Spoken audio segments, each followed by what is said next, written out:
આજરોજ રાજકોટ મહાનગરપાલિકાની સ્ટેન્ડિંગ કમિટીની બેઠક જીપીએમસી એક્ટ મુજબ મહિનામાં એક વખત ફરજિયાત બોલાવવી પડતી હોય છે। ગત એપ્રિલ મહિનાની 29મી તારીખે બેઠક હતી અને એક મહિનાની અંદર એક્ટ મુજબ બેઠક બોલાવવી પડે। હાલ ભારત દેશમાં ચૂંટણી ચાલી રહી છે। રાષ્ટ્રીય આચારસંહિતા હોવાના કારણે આજે કુલ 21 દરખાસ્તો હતી। તમામ દરખાસ્તો ચૂંટણીની આચારસંહિતાના કારણે પેન્ડિંગ રાખવામાં આવેલ છે। છેલ્લી લગભગ આ ત્રીજી સ્ટેન્ડિંગ કમિટી એવી છે કે જેમાં દરખાસ્તો પેન્ડિંગ રાખવામાં આવી છે। આગામી સમયમાં શું કાર્યવાહી? મેં જેમ કીધું એમ કે આ ચૂંટણીની આચારસંહિતા 83 દિવસ જેવી લોકસભાની ચૂંટણીની રહી છે, એટલે દર મહિનાની એક વખત ફરજિયાત સ્ટેન્ડિંગ કમિટીની બેઠક બોલાવવી પડે। આપની વાત સાચી છે, 3 મહિના આ ત્રીજી સ્ટેન્ડિંગ છે કે જે અમારા લોકોએ પેન્ડિંગ રાખવી પડી છે।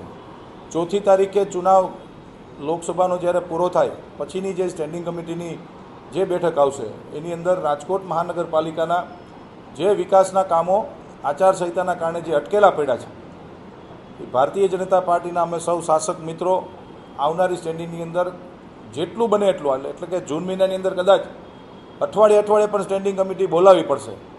જૂન મહિનામાં કુલ 3 કે 4 સ્ટેન્ડિંગ બોલાવી અને વિકાસના કામો અમારા જે પેન્ડિંગ છે એ બધા કામો અમે ખુલ્લા મૂકશું।